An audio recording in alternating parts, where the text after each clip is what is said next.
Suku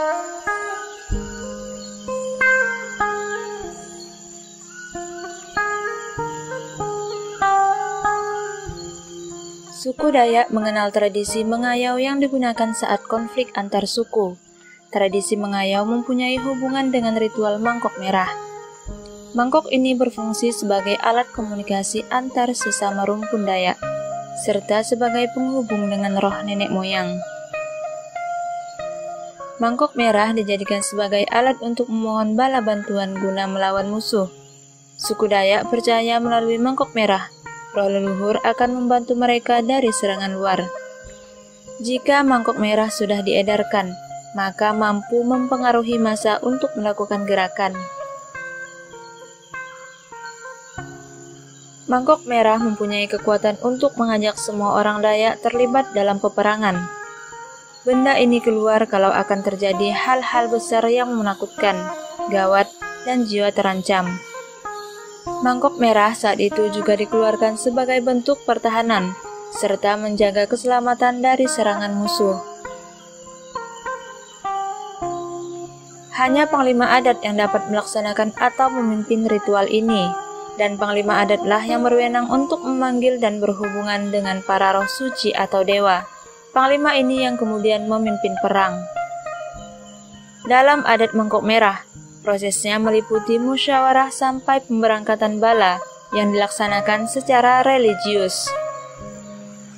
Selain itu, adat mangkok merah juga bersifat memaksa atau mengikat.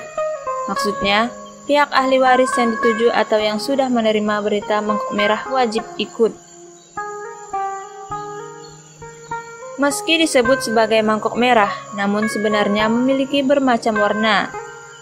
Hanya saja mangkok ini disebut mangkok merah, karena di dalamnya dituangkan cairan merah yang ada pada getah jaranang.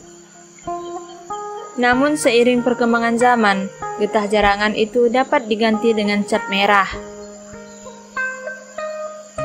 Jaranang adalah sejenis tanaman akar yang mempunyai getah berwarna merah dan digunakan sebagai pewarna sebelum masyarakat Dayak mengenal cat. Akar jaranang yang berwarna merah dioleskan pada dasar mangkok bagian dalam. Merah diidentikan dengan darah. Karena itu, darah harus digunakan sebagai salah satu isi ataupun sesaji dalam ritual mangkok merah. Panglima adat membawa mangkok merah ke Panyugu atau tempat suci yang dianggap keramat pada saat matahari terbenam. Di sana, ia meminta petunjuk dewa. Diyakini bahwa roh suci akan menjawab melalui tanda-tanda alam yang kemudian diterjemahkan oleh panglima. Apakah mangkok merah sudah saatnya diedarkan atau belum? Jika dianggap layak, tubuh panglima akan dirasuki oleh roh dewa.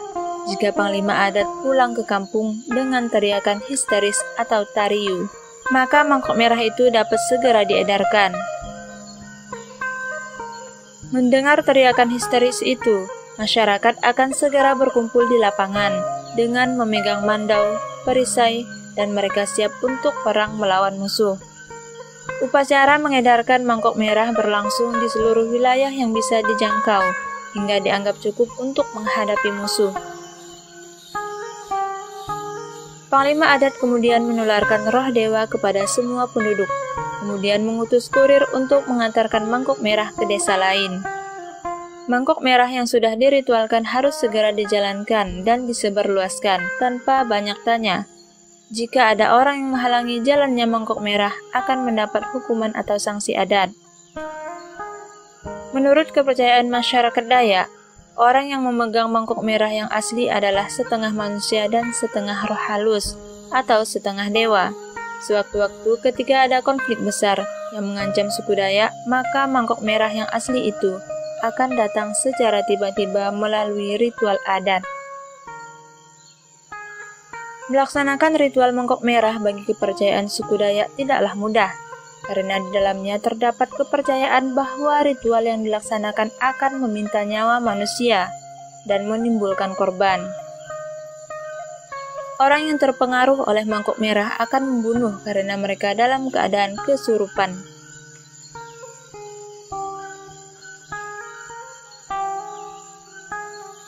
Nah, sahabat Pedia, itulah misteri mangkok merah dan hubungannya dengan panglima suku Dayak.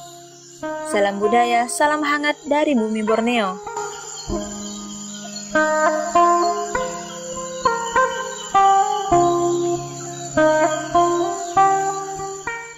Terima kasih sudah menonton video ini.